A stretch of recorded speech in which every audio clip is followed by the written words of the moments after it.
जितना अधिक नाम जप करोगे उतना ही आपके हृदय की मलिनता नष्ट होगी।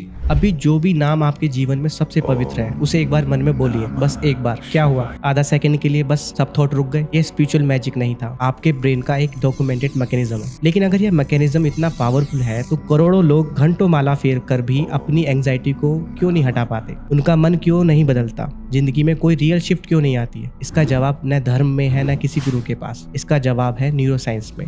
और आज वो जवाब मिलेगा step by step. And I am sure इस वीडियो के बाद नाम जप का मतलब आपके लिए हमेशा के लिए बदल जाएगा। तो पहले वो मैकेनिज्म समझते हैं जो उस एक सेकंड में हुआ था। आपके ब्रेन में एक नेटवर्क है, डिफॉल्ट मोड नेटवर्क यानी DMN। यह तब एक्टिव रहता है जब आप कुछ नहीं कर रहे, मन बस भटक रहा होता है, पिछली बात रीप्ले हो रही होती है, कल की चिंता, किसी से की हुई बहस लूप होती रहती है। यह सब DMN का काम है। रिसर्च यह कहती है जब DMN ज्यादा एक्टिव होता है तो एंजाइटी बढ़ती है, फोकस टूटता है, मेंटल एनर्जी ड्रेन होती है। लेकिन जब आप रिदमिक तरीके से किसी एक चीज पर ध्यान लगाते हैं, DMN ऑटोमेटिकली शांत हो जाता है और नाम जप सही तरीके से किया जाए यही एग्जैक्ट काम करता है। लेकिन रुकिए, सही तरीके से, यही वो क्लोज है जिसे हम हमेशा स्किप कर देते हैं और इसी में पूरा खेल है। इसे थोड़ी देर में खोलेंगे, पहले एक और लेयर। अब यहाँ एक इम्पोर्टेंट बात समझना है, साइंस सिर्फ ब्रेन तक नहीं रुकती। नाम जप का इफेक्ट आपके पूरे नर्वस सिस्टम तक जाता है। आपके शरीर में एक नर्व होती है, वैगस नर्व, जो ब्रेन को हार्ट, लंग और गट से डायरेक्टली कनेक्ट करती है। ये आपके बॉडी का सबसे बड़ा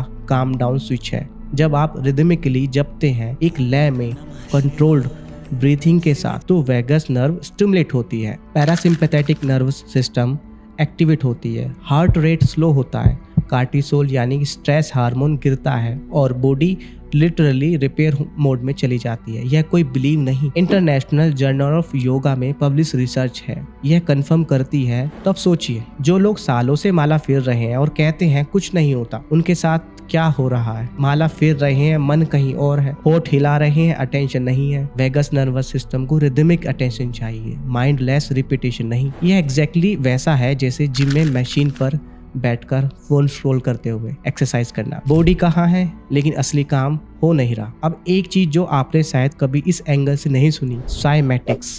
यह साइंस की वो ब्रांच है जो साउंड को विजिबल बनाती है। जब किसी सरफेस पर, पानी या रेत पर एक स्पेसिफिक फ्रिक्वेंसी की साउंड वेव डाली जाती है तो पार्टिकल्स एकदम perfect mathematical symmetric geometric pattern बनाते हैं। और जब ओम की साउंड को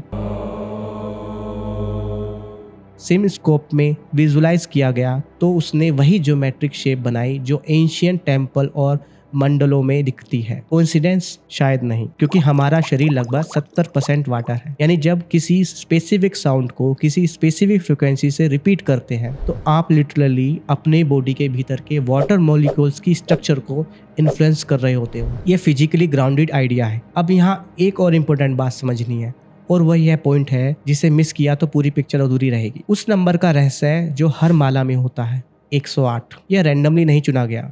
एशियंट इंडियन एस्ट्रोनॉमर ने कैलकुलेट किया था कि पृथ्वी से सूर्य की डिस्टेंस सूर्य के डायमीटर का लगभग 108 गुना है। एस्ट्रोनॉमी में 12 ज़ोडिएक साइन और 9 प्लैनेट है। 12 × 9 = 108। यह नंबर यूनिवर्स के मैथमेटिकल स्ट्रक्चर में नेचुरली एग्जिस्ट करता है। एक पूरी माला फेरना एक कॉस्मिक साइकिल कंप्लीट करना जैसा है, लेकिन माला गिनना तब काम करता है जब वो अवेयरनेस उसमें हो। अब यहीं पर उस सबसे जरूरी बात पर आते हैं। भगवत गीता में एक बहुत शार्प ऑब्जर्वेशन है, मैं वेदों में तप से, दान से या यज्ञ से नहीं मिलता। यह शॉकिंग है क्योंकि हम सोचते हैं रिचुअल सही से परफॉर्म करो रिजल्ट मिलेगा, लेकिन यह लॉजिक यहाँ फेल होती है।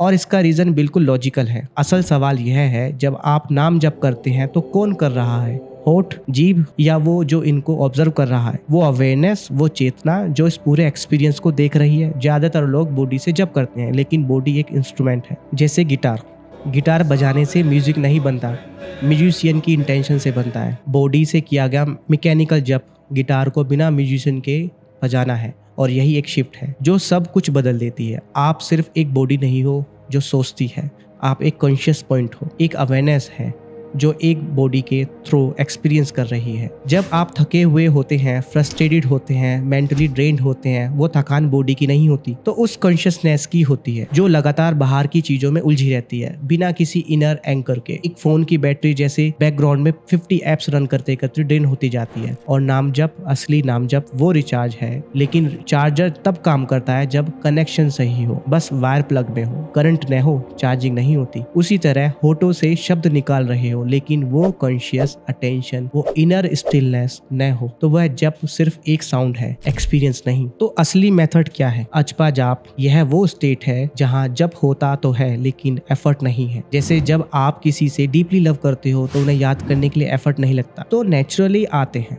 जब खाते वक्त, चलते वक्त, रात को सोते वक्त, यही निरंतर स्मरण है। पतंजलि के योगा सूत्रा में भी यही कहा गया है, तज पस्त दर्त भावनाम। जब तभी है जब उसकी मीनिंग और फीलिंग में डूबे हों, वर्ड्स नहीं, अवेयरनेस। साइंस इसे इस तरह एक्सप्लेन करती है, जब आप किसी एक फोकस पॉइंट से जनरली कनेक्टेड होते हैं तो ब्रेन में थीटा वेव बढ़ती है, बड़ी वेव जो डीप क्रिएटिविटी, इंस्टीट्यूशन और हीलिंग से जुड़ी है। यह स्टेट फोर्स करके नहीं आती, यह तब आती है जब आप जनरली प्रेजेंट हो। अब यहाँ लास्ट और सबसे इंपॉर्टेंट इंसाइट, हम एनर्जी हमेशा बाहर से ढूंढते हैं। एक अच्छा दिन चाहिए, किसी को कम्प्लीमेंट चाहिए, तब अच्छा लगेगा, लेकिन यह सब बोरोड एनर्जी है, टेम्परेरी है। असली स्टेबिलिटी तब आती है जब आपकी कॉन्शियसनेस को कनेक्शन किसी ऐसी चीज से हो जो खुद स्टेबल हो, जो हमेशा से है, हमेशा रहेगी। उसे जो भी नाम दे, सुप्रीम अवेयरनेस, हायर कॉन्शियसनेस, परम ज्योति, वो एक इंटरनल एंकर है। और नाम जप उस एंकर को फील करने का मेथड है, सिर्फ एक रिचुअल नहीं। इसलिए अगली बार